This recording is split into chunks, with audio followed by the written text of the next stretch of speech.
up? It's your girl, Bonnie Blue, and I am back for another episode of Power, okay? Ghost is struggling with this time in jail, especially after being jumped by those correction officers.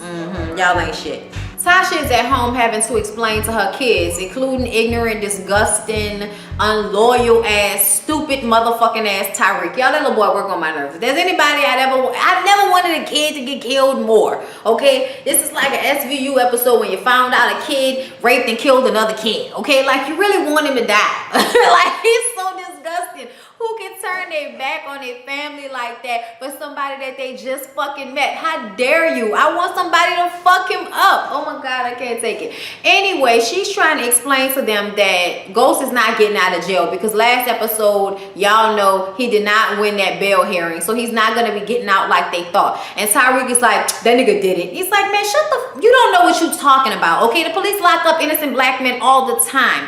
But I'm going to need for y'all to never refer to your father as Ghost again. Don't ever call him Ghost. Don't let anybody know he's called Ghost. Okay, go to school. Have a good day. What the fuck? Come on, Natasha. Come on, Natasha. You know what I mean? Like, I know this is such a hard thing because it's like on one end, you want to tell them the truth so that they're informed and they know. Because when they don't know, shit like this Kanan situation happens where he can lie and say he's a whole nother fucking person and this dumbass little boy gonna keep believing him over his mom and his dad. Your mom and your dad lie to your dumbass because they want to protect you. This dude almost killed you one day and just decided not to because he can fuck your father even harder if you stay alive longer. But you're never gonna realize that until it's too fucking late. Somebody killed Tyreek off. I'm done with him. Keisha shows up to Tommy's place because she just left from over there by Tasha's house getting raided by the fucking FBI and she wants them off her paperwork for her shop. Tommy tells her, look, boo, that's not gonna happen, but I got you. I'm protecting you. You straight. She starts to tell him how he does not get it, okay? She has a son and she has somebody else to be thinking about, and then Tommy has to have that moment where he thinks back on the fact that he killed Holly's ass while she was pregnant with his baby. It's so sad. That's what you get for killing your girlfriends. I don't know what you want us to tell you. Even though we kind of wanted you to kill her. We didn't like that bitch. Joey meets with Ghost, sees his face, and tells him, did you fight back? Okay, I need for you to be James St. Patrick in here, not Ghost. Okay, don't be shivving no fucking body and they end up knowing that you really more hardcore than you leading on. All right? He like, man, look, I got that. How are you going to get me the fuck out of here? And then they start to talk about all the evidence that Angela and them have. And he's like, we need to bring up our relationship. We need to bring up the fact that me and Angela was fucking, okay? Meanwhile, at the FBI, they talking about running the same thing. They want to fuck over Angela and possibly get her disbarred and put her on the stand so that they can run this whole little storyline of James killed Greg because he was jealous when they was in this little crazy love triangle. When really that's not it. That's not a winner for anybody, okay? Joey is telling Ghost that that's not a good idea, and Angela is feeling the exact same way. She's not trying to ruin her whole fucking career for this shit. She was just trying to get back at her, you know, her little boo who cheated, well, who she was cheating with. They decided he didn't want her no more, but he really did want her. He was just trying to protect her, but she didn't know that shit. Y'all, it's just too much, okay?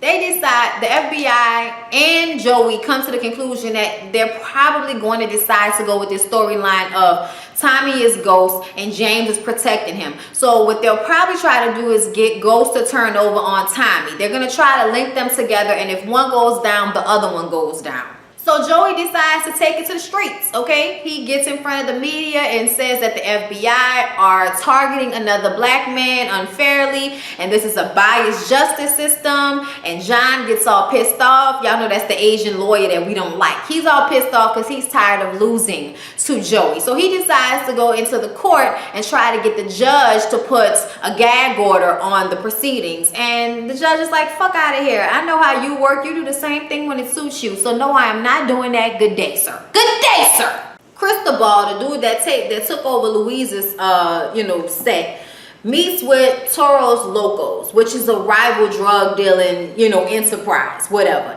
He meets with them because he's thinking about meeting up with their connect because nobody really wants to deal with Tommy right now with this shit going on with Ghost. It's too hot. Meanwhile, Patar keeps threatening that he's gonna get Chicago, his boss, the crazy motherfucker, involved if they don't get this shit under control with Ghost and get his ass out of jail because it draws bad attention to everybody. When Tommy finds out Cristobal met with the other drug dealers, the Toros Locos from Julio, he decides that they need to have a little fucking meeting. But Julio makes him, you know, chill out. I'ma handle it. You calm down. You go sit down and worry about Ghost. How we gonna fix this situation with Ghost? He's like, you know, I know y'all have a touching fucking relationship, but I'm waiting for you to shut the fuck up.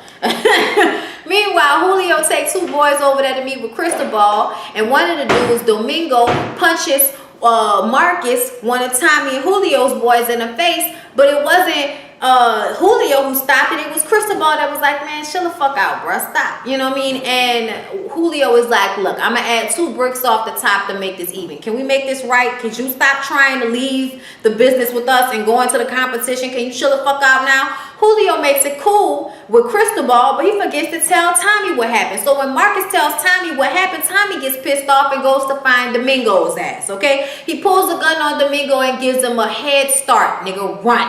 Okay, he gets in his car, hits the motherfucker, you know, he rolls over the back of the car, turns around, looks at him, oh, he fucked up. Goes in reverse and rolls over his fucking leg and stays on top of the leg and tells him, if you ever disrespect my organization again, I will fucking kill you. And then rolls off. And then he rolls off, we see the bones sticking out of the leg. It was like, ugh, it was terrible. Sandoval's fuck shit ass, we knew he was gonna do something with that duffel bag, okay? That duffel bag had the gun in it that killed Greg Knox, okay? So Sandoval decides that they need to go and investigate at Truth. Dre is over there selling drugs, being a, you know, a baller, scraping money off the top, doing his thing, running Truth for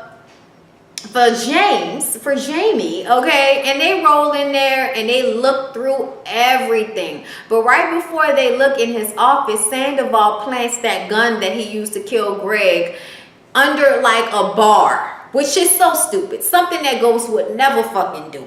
But either way, the black FBI agent finds it, and now we got gun fingerprints, and we also have his DNA under Greg's nails. I mean, I'm still like, what the fuck with the DNA under the nails? Even if he did pat him down, he still got into, didn't he get into that whole fight with Sandoval or some shit, or did Sandoval just shoot him? Either way, this is some bullshit, okay? The amount of evidence they have accumulated against somebody who actually didn't do it. That is so fucked up. So, because they now have the gun, John goes to the grand jury and gives them his whole little spiel about James St. Patrick killing the FBI agent, blaggity, blaggity, blah. And he asks for the death penalty. When he gets back to the office and Angela finds out that he asked for the death penalty and the DOJ approved it, and they talk about it like they're talking about what they're going to get for lunch. You know what I mean? You know, it just never hurts to ask for the death penalty. Why not? You know what I mean? Why not? It was so fucked up the way it was just so cavalier about killing somebody, and you don't even know if they really did it. You're just swearing to God that they did it. But I can't blame John, because John doesn't know that everybody's planting fucking evidence.